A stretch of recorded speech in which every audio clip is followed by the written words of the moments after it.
Hi friends, welcome back to my channel. ఈ వీడియోలో ఇప్పుడే అందిన వార్త అండి. జగన్ ముఖం పైన పేడ పడుతుంది అని సంచలన వ్యాఖ్యలు చేసిన పీకే. సో ఆ వివరాలు అంటే వీడియోలో తెలుసుకుందాం. వీడియో ఎక్కడికి స్కిప్ చేయకుండా చూడండి, అప్పుడే పూర్తి ఇన్ఫర్మేషన్ అర్థమవుతుంది. అలాగే వీడియో నచ్చినట్లయితే లైక్ చేయండి. సో జగన్ దిగిపోవడం ఖాయం, తప్పితే నా ముఖం పైన పేడ పడుతుందని పీకే కీలక వ్యాఖ్యలు చేశారండి. ప్రముఖ జర్నలిస్ట్ అయిన బర్ఖాదర్ ఢిల్లీలో ఆదివారం మే 19న ప్రశాంత్ కిషోర్ ఓ ఇంటర్వ్యూ ఇచ్చారండి ఆయనకు. సో ఈ సందర్భంగా ప్రశాంత్ కిషోర్ తాజా వ్యాఖ్యలు చేశారు.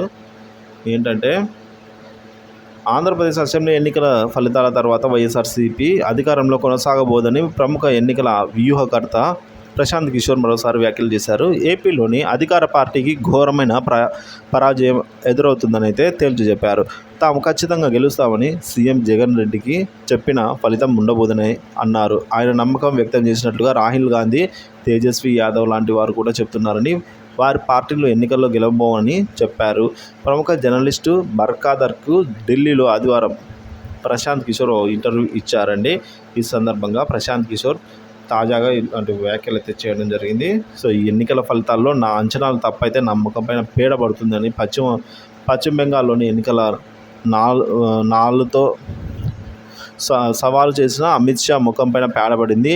అలాగే జూన్ 4న ఎన్నికల ఫలితాలు విడుదలవుతున్నాయి. నేను చెప్పేది నిజమైతే జగన్ రెడ్డి ముఖం పైన పేడ పడుతుంది, లేదంటే నా ముఖం పైన పేడ పడుతుందని అయితే ప్రశాంత్ కిషోర్ అన్నారు. ఎన్నికల ముందే ఓటమిని ఏ రాజకీయ నాయకుడు కూడా అంగీకరించడని పీకే తెలిపారు. తాను 10 ఏళ్లకు పైగా ఎన్నికల క్షేత్రంలో పనిచేస్తున్నానని చెప్పారు. ఓట్ల లెక్కింపు రోజు 4-5 రౌండ్లు పూర్తయిన తర్వాత వరకు కూడా రాజకీయ నాయకులు ఓటమిని అంగీకరించబోరని చెప్పారు.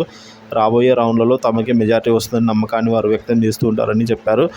అటు చంద్రబాబు కూడా ఈ ఎన్నికల్లోనే గెలుస్తామని చెప్తున్నారని, అయితే జగన్ మాత్రం గతంలో కంటే ఎక్కువ సీట్లు గెలుస్తామని చెప్పుకుంటారని ప్రశాంత్ కిషోర్ అంటున్నారు.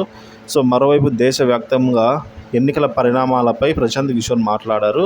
సో ఈ సార్వత్రిక ఎన్నికల్లో బీజేపీ గతం కంటే సీట్లు తగ్గవని అభిప్రాయపడ్డారు. దేశంలో బీజేపీ మోదీపై అసంతృప్తిగా ఉందని, అయితే ఆగ్రహం లేదని ప్రశాంత్ కిషోర్ చెప్పారు. కాబట్టి బీజేపీకి 2019లో ఉన్న సీట్ల సమానంగా కానీ, లేదంటే అంతకంటే తక్కువ సీట్లు కానీ వస్తాయని అయితే ప్రశాంత్ కిషోర్ చెప్పడం జరిగింది.